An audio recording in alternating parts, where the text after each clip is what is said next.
তো আমি চলে আসছি আজকে ব্রয়লার মুরগি রান্না করে। তো আজকে দেখাবো ব্রয়লার মুরগি রান্না করে।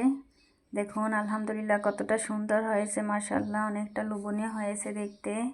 খেতেও ইনশাল্লাহ এভাবে নতুন আলু দিয়ে রান্না করলে অনেক মজা লাগে। তো আমি চলে যাব এখন মূল প্রসেসিংয়ে। আসসালামু আলাইকুম এভরিওয়ান, নাহার ফুড ব্লগে আপনাদেরকে স্বাগতম। যে যেখান থেকে দেখতেছেন একটা লাইক কমেন্ট করে চ্যানেলটাকে সাবস্ক্রাইব করে কন্টিনিউ করবেন। তো আমার প্রথম মশলাগুলো দেয়া স্কিপ হয়ে গেছে, আন্তরিকভাবে আমি দুঃখিত। তো এখন আমি দেখাচ্ছি মাংসটাকে কষিয়ে। আমি সবগুলো মশলা আজকে বেটে দিয়েছিলাম। এভাবে সব মশলা বেটে রান্না করলে সাদা ব্রয়লার মুরগিটা খেতে ভালো লাগে।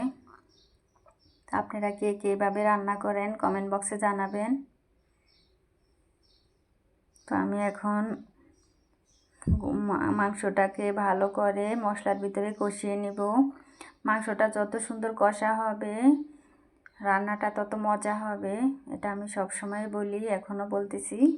আপনারা ভালো করে মাংসটাকে কষিয়ে নেবেন, একেবারে ভাজা ভাজা করে নেবেন লো হিটে, তাহলে ফ্লেভারটা অনেক সুন্দর আসে, কালারটা অনেক সুন্দর হয়, আর খেতে তো মাশাআল্লাহ দুর্দান্ত হয়, এটা আর বলার কিছু থাকে না। যে কোনো মাংসই রান্না করেন ভালো করে একটু কষিয়ে রান্না করলে অনেক মজা হয়, টেস্টটা দ্বিগুণ বেড়ে যায়। তা আমি এখানে একটু পানি দিয়ে দিলাম।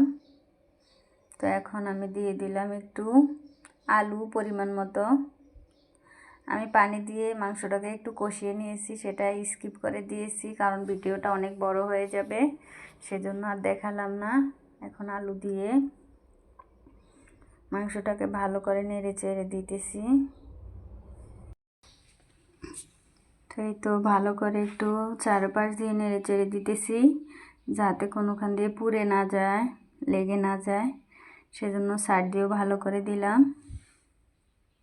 এই তো আমার ঝোলটা শুকিয়ে গেছে, ভালো করে একটু নেড়ে চেড়ে আবার একটু পরিমাণ মতো ঝোল দিয়ে দিব। একসাথে ঝোল দিলে ভালো লাগে না, প্রথমে অল্প একটু ঝোল দিয়ে কষিয়ে নিয়ে পরে আবার ঝোলটা দিলে স্বাদটা অনেক ভালো আসে। তো সেই জন্য আমি এখানে এখন পরিমাণ মতো পানি দিয়ে দিতেছি, দিয়ে আর একটু সিদ্ধ করে নেব।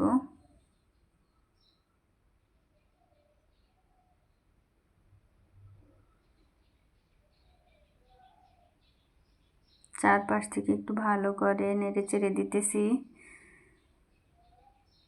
তাই তো মাশাআল্লাহ আমার মুরগি মাংসটা প্রায় রান্না হয়ে গেছে। কালারটাও মাশাআল্লাহ অনেক সুন্দর হয়েছে।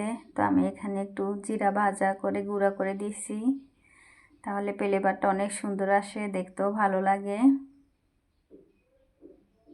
তো আজ এই পর্যন্তই, সবাই ভালো থাকবেন, সুস্থ থাকবেন, নিরাপদে থাকবেন। আর এই তো দেখুন আমি বাটিতে করে একটু নিয়ে দেখাচ্ছি কতটা সুন্দর হয়েছে। আল্লাহ হাফেজ।